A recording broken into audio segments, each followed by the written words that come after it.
हाँ जी सर, मेरा नाम ज्योति अलावत है।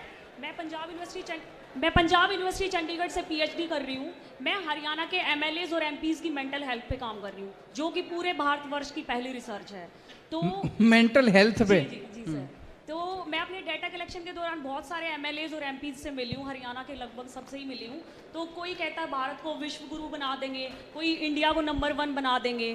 तो भारत की आज़ादी को 75 साल हो चुके हैं, तो आज तक तो इंडिया नंबर 1 नहीं बना है। तो मैं आपसे पूछना चाहती हूँ कि आपकी क्या योजनाएं हैं, क्या आपके प्लान्स हैं जो इंडिया को आप नंबर 1 बनाओगे? आपके जरिए बनाएंगे, और जब तक आप ये सोचेंगे कि केजरीवाल बना देगा तो नहीं बनेगा। मैं इसीलिए मैं आपको एक उदाहरण देता हूँ।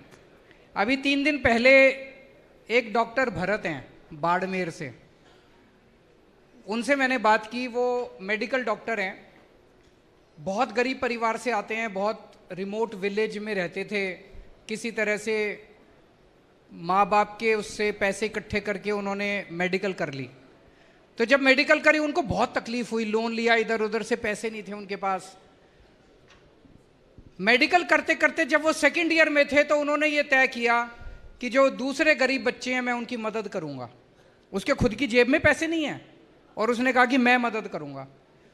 उसने 50-50 ऑर्गेनाइजेशन चालू करी, जिसमें हर साल वो 50 बच्चों को इकट्ठा करता है, गरीब बच्चों को, अनाथ बच्चों को, कई ऐसे बच्चे जिन्होंने पढ़ाई छोड़ दी 11वीं के बाद, ऐसे बिल्कुल गरीब से गरीब बच्चों को इकट्ठा करके कहता है मैं फ्री में उनको ट्यूशन देता हूं।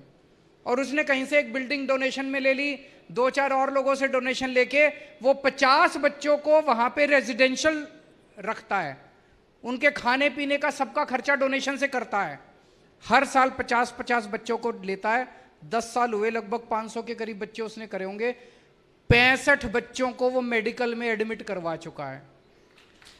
उन 65 में से 10 बच्चों को एम्स में, ऑल इंडिया मेडिकल के अंदर उसने एडमिट करवा दिया। जब हमारा सारा देश इकट्ठा हो जाएगा ना, 130 करोड़ लोग, भारत दुनिया का नंबर 1 देश बन जाएगा।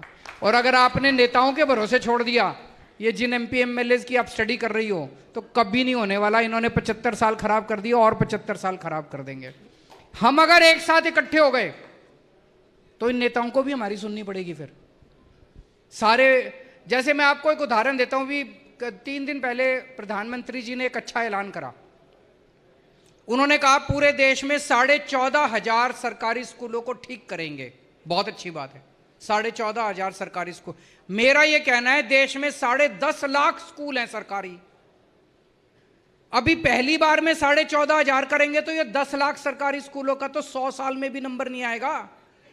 ऐसा क्यों नहीं कर सकते? सारी राज्य सरकारों को एक साथ लेते हैं और ये 10.5 लाख के 10.5 लाख स्कूलों को एक साथ ठीक करने का प्लान क्यों नहीं बनाते? बना सकते हैं। हमने दिल्ली के अंदर हमने सारे स्कूल एक साथ ठीक कर दिए। मान साहब ने कसम खाई है अगले 5 साल में पंजाब के सारे स्कूल ठीक कर देंगे। अगर 5 साल में हम 2 राज्यों के स्कूल ठीक कर सकते हैं तो केंद्र सरकार 5 साल में पूरे देश के सारे 10.5 लाख स्कूल तो ठीक कर ही सकती है। अब वॉर मिशन पे काम करना पड़ेगा, युद्ध स्तर के ऊपर काम करना पड़ेगा, तब आगे बढ़ेगा। लेकिन काम आपने करना पड़ेगा। आप अगर नेताओं से सोचोगे ये भारत को नंबर 1, उन्होंने कोई इंटरेस्ट नहीं है। वो तो ये देखेंगे उनके दोस्त को दुनिया का नंबर 1 अमीर आदमी कैसे बनाया जाए।